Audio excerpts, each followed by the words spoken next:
Hello, welcome to Unicorn Princess Tarot. So, ito yung reading natin for Earth sign, Taurus, Virgo, and Capricorn.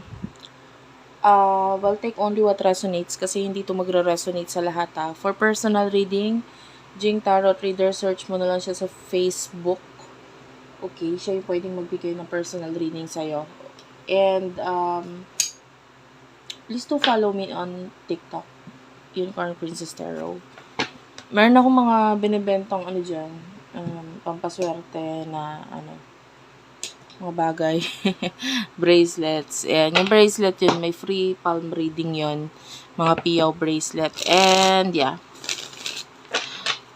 And, start na natin ng reading, guys. So, this is for the sign of Earth sign, Taurus, Virgo, Capricorn. Please to comment down below, ha. Okay, let's start. This is for the sign of Earth sign.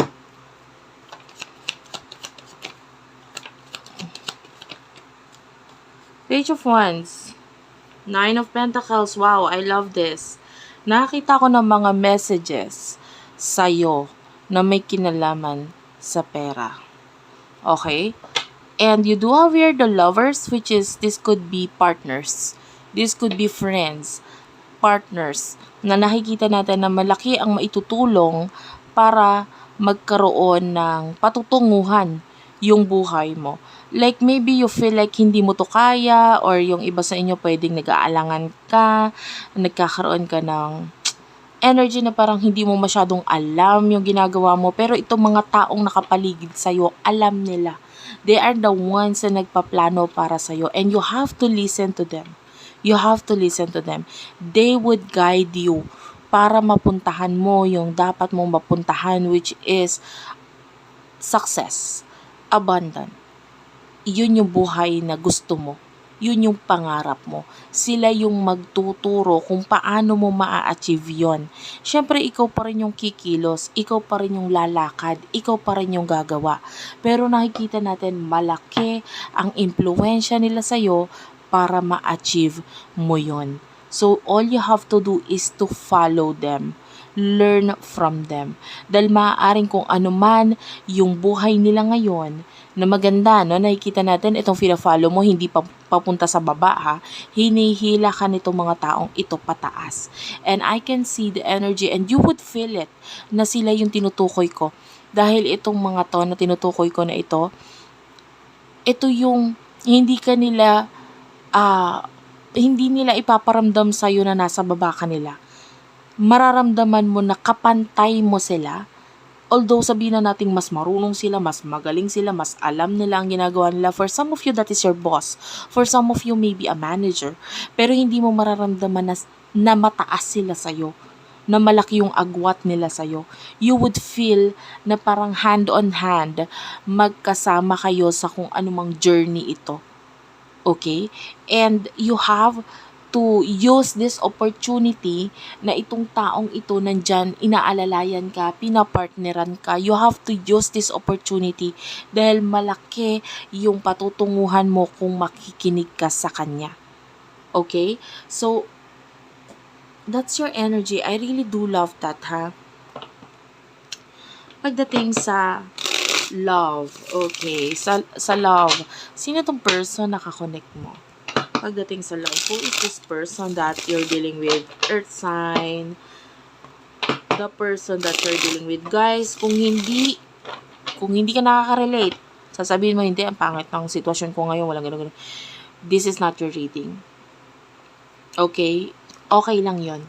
Kasi may mga ibang readings pa naman. Check mo na lang dyan sa ating channel. Queen of Pentacles is here, and you do have here the the Four of Wands and the Queen of Pentacles. The Five of Pentacles is also here. Actually, this is not a love situation or love person. Ganon. Nakikita natin dito kasi this is not the time na magfo-focus ka sa love. You know, do not focus on love. Yun yung sinasabi sa'yo ng reading. Kasi ang kinukuha ko kanina is energy of love and sino itong person na kakonect mo. But for what I can see here, this is you, yourself. You are the Queen of Pentacles. Huwag mo isipin mo na yung love. Isipin mo yung stability mo with the Four of Wands. Ito yung opportunity for you to grow and ma-achieve itong Ten of Pentacles. This is money. And you do have here the Two of Wands. Lumabas din yan dito eh. Two of Wands. Ayan. 2 beses na nagpakita si Two of Wands. Yan yung mga plano ng mga tao sa paligid mo na pwedeng magbibigay nga ng success towards you. And ito yung time na gamitin mo siya na huwag kang mag-focus sa love, sa tarot, etc. Yeah, I'm a tarot reader and maganda sa akin na nanonood ka because nabibigyan kita ng guidance.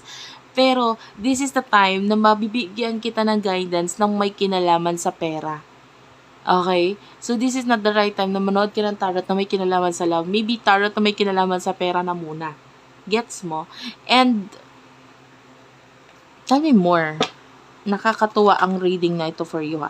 Yeah, you see, you do have here the Four of Wands. Ayan, 2 beses na nagpakita si Four of Wands. The Four of Wands is here. The Four of Wands is also here. So, yung Four of Wands kasi that is a card talking about stability. So, nakakita tayo ng success, ng stability sa'yo. Just do what I say. You do have here the Five of Swords. Let's clarify. What's with the Five of Swords? Ace of Swords is here. Kukuha naman ako ng card din dito, no? Hindi ko to kukunin. But anyway, nagpakita dito yung Temperance, which is at the bottom of the deck, you do have here the Temperance. Ayan, 2 beses nagpakita si Temperance din. That is Sagittarius energy. Well, you do have here the Eight of Wands. Wow. I can hear the word anak. Three of Wands, the Devil. I can hear the word anak. So, pwedeng ang tawag sa'yo nitong taong to is anak. I can see, or maybe a person na very, ano siya eh, marami siyang iuutos, or maybe a boss kind of thing. Yun nga. This could be a boss or a manager. Sabi ko nga sa'yo, marami siyang iuutos, ipapagawa sa'yo, na nakikita natin na medyo mahihirapan ka with the Five of Swords na gawin ito, especially kung mga bago, lalo na kung mga bago ito, new beginning, sasabihin niya, gumawa ka ng ganito, gumawa ka ng ganyan. Tapos, this could be something new. Maybe may kinalaman sa social media, gawa ka ng bagong social media, etc., etc. Hindi ko sinasabing yun yung particular. Example lang yan. But for some of you, lalo na kung mga bagong ganon, and yun, dun ka lang nagkakaroon ng problema kasi iba yung approach mo eh, iba yung nasa isip mo, iba yung gusto mong gawin. But this person will try his or her best with the Three of Wands na ipagawa sa'yo yun. For some of you with the Seven of Pentacles, medyo may katamaran ako nakikita in the Eight of Wands. Either katamaran or meron ka pa kasing ibang ginagawa or you feel like kailangan ko muna magpahinga din mamaya na lang. That kind of thing. And with the Five of Cups, I feel like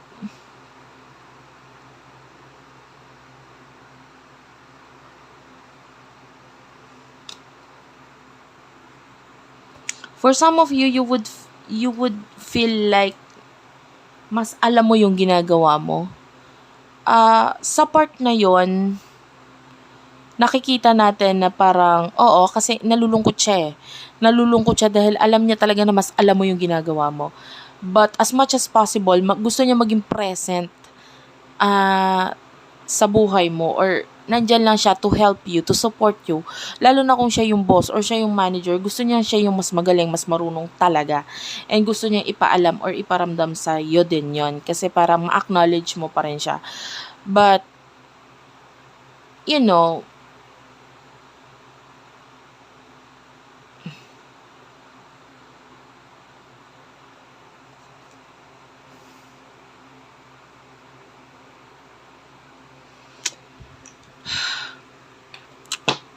tell me more. Advice for Earth sign, please. You do have here the Five of Wands. Okay, dalawang beses nagpakita si Five. Tatlo. Five of Wands, the Five of Swords, and the Five of Cups. Okay, tatlo. I really do like that. That is an angel number 555. And you do have here the Page of Swords. Queen of Swords is here. Actually, hindi. Apat pala. Apat na beses nagpakita si 5 kasi yung 5 din dito is the 5 of Cups. Ayan. 5 of Cups. So, apat na beses. That is angel number 5555. So, tingnan mo kung ano yung magre-resonate sa'yo. Maybe you have to search it on Google. Tingnan mo kung ano yung pinaka-best na magre-resonate sa'yo. Maybe that is the message for you. And you do have here the Queen of Swords. Okay, dalawang beses na naman talaga nagpakita si Queen of Swords. King of Wands and the Queen of Wands. Wow. King of Swords is also here. King of Swords, Queen of Wands, the King of Wands. Oh, wow. Partner card ito, ha. Okay, Queen of Swords, King of Swords, Queen of Wands, and the King of Wands is also here. And then, you do have here the Ace of Pentacles. Saan nakukuha natin dito? Okay, so saan nakukuha ko dito? I feel like the advice for you is that, itong taong ito, nakikita natin siya as talagang matataas ang kanyang energy, oh. Very professional. By the way, with the Queen of Swords and King of Swords, maybe nagtatrabaho sa government or documents or maybe a lawyer, architect, doctor, someone na professional, or maybe a businessman, businesswoman, a teacher, nakakita rin tayong ganyan. Marami siyang offer sa'yo with the Ace of Pentacles. Pero all you have to do is magpakumbaba. Tanggapin mo kung ano yung mga binibigay sa'yo. Huwag mong labanan. Okay? Kasi ito na yung once in a lifetime opportunity na binibigay sa'yo. This is like a blessing for you. This person is a blessing for you. Huwag mo siyang sayangin. Okay? Huwag mong sayangin tong taong to. Kasi marami siyang offer sa'yo. So, yun yung pinaka advice. So, in the near future, yeah, you do have here the Ten of Pentacles. Wow. Wala na akong masabi. Ten of Pentacles is here. Bottom of the deck is the Eight of Wands. The Hermit. The Two of Swords.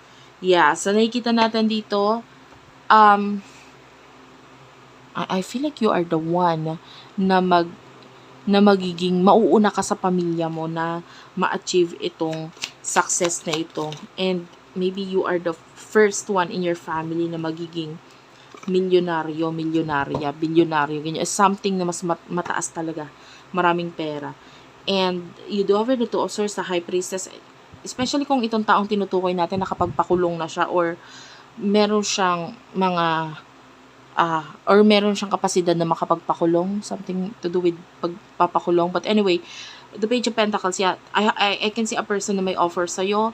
I-clear niya kung ano man yung mga hindi mo nauunawaan, and this person is there for you and ma-achieve mo yung pangarap mo with the help of this person. So, gawin mo na yung best mo. Okay? Thank you for watching. I love you all and bye-bye.